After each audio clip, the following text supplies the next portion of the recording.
بسم اللہ الرحمن الرحیم۔ شروع اللہ کے نام سے کہ جو بڑا مہربان اور نہایت رحم کرنے والا ہے۔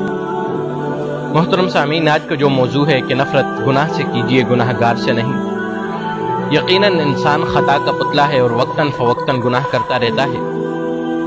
مگر افسوس اس بات پر ہے کہ ہمارے معاشرے میں اس گناہ گار کی اصلاح کرنے کے بجائے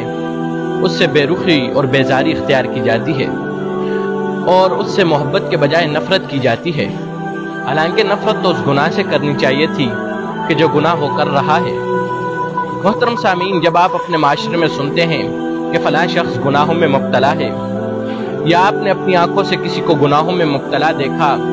اور پھر اس سے لا تعلق ہو گئے اور نفرت کی چنگاری نے دل میں جنم لیا،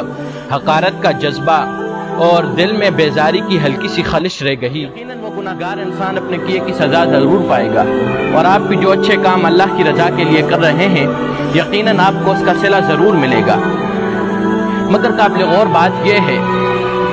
کہ جس شخص کو آپ نے گناہوں میں مبتلا دیکھا اور جس کے بارے میں حقارت کا جذبہ دل میں محسوس کر رہے ہیں،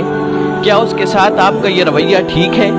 کہ آپ دل میں ہلکی سی خلش لے کر اس سے بے تعلق ہو جائیں اور بغیر کسی حق کے یہ فیصلہ کر لیں کہ جو بوئے گا وہ کاٹے گا؟ محترم سامعین، دین تو سراسر خیرخواہی کا اور بلائی کا نام ہے کہ جس شخص کو آپ نے گناہوں میں مبتلا دیکھا اور پھر اس سے لا تعلق ہو کر اور اس سے اپنا دامن بچا کر خود کو محفوظ سمجھ کر یہ اطمینان کر لیا کہ کل اللہ کے حضور، اللہ کے دربار میں جب پیش ہوں گا تو کہہ دوں گا کہ میرا تو اس گناہ گار سے کوئی تعلق اور کوئی واسطہ نہ تھا، میں نے تو اس گناہ گار کے شر سے خود کو محفوظ کیا تھا۔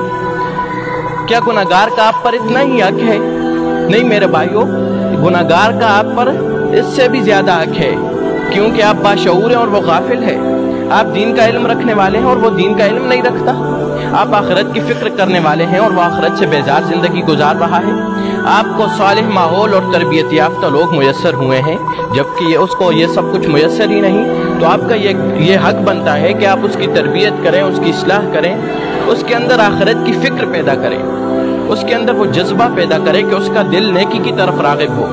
تو کیا ایسا ممکن نہیں کہ آپ کے یہ سب کچھ کرنے کے باوجود وہ دین کا داعی بن جائے، نیکی کا علمبردار بن جائے، بدی کو ٹھکرا دے اور معاشرے میں اصلاح کا ذریعہ بن جائے، معاشرے میں انقلاب کا ذریعہ بن جائے؟ محترم سامعین، جب معاشرے میں عام لوگ گناہوں میں مبتلا ہو جاتے ہیں اور باشعور لوگ اپنی ذات اور اپنی گھر کی فکر میں لگ جاتے ہیں،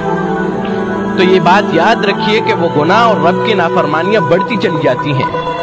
اور آہستہ آہستہ پورے معاشرے کو، پوری بستی کو اپنی لپیٹ میں لے لیتی ہیں، اور جب پورا معاشرہ اور پوری بستی گناہوں کا دندہ کرتی ہے تو پھر رب کے عذاب کا کوڑا برستا ہے، اللہ کی پکڑ آتی ہے، اور وہ سب لوگ کہ جو گناہ کر رہے ہوتے ہیں اور جو گناہ تو نہیں کر رہے ہوتے لیکن دوسروں کے بھی نہیں روکتے، سب کے سب عذاب میں مبتلا ہو جاتے ہیں۔ محترم سامعین، اس لیے دیکھیے کہ اگر آپ کے محلے میں، آپ کے اڑوس پڑوس میں اگر آپ کو کوئی پڑوسی اس گناہوں میں مبتلا ہے تو اس کی فکر کریں، اس کی اصلاح کی فکر کریں۔ ایسا نہ ہو کہ کل قیامت کے دن اللہ کے حضور آپ کا یہ پڑوسی آپ پر خیانت کا الزام لگا دے۔ نبی اکرم صلی اللہ علیہ وسلم کا ارشاد اقدس ہے کہ قیامت کے دن ایک شخص آئے گا، اپنے پڑوسی کا دامن پکڑ کر اللہ کے دربار میں اس پر خیانت کا الزام لگائے گا۔ وہ پڑوسی کہے گا کہ اللہ رب العزت تیری عزت کی قسم، میں نے اس کے اہل و عیال اور اس کے مال میں اس کے ساتھ کوئی خیانت نہیں کی ہے۔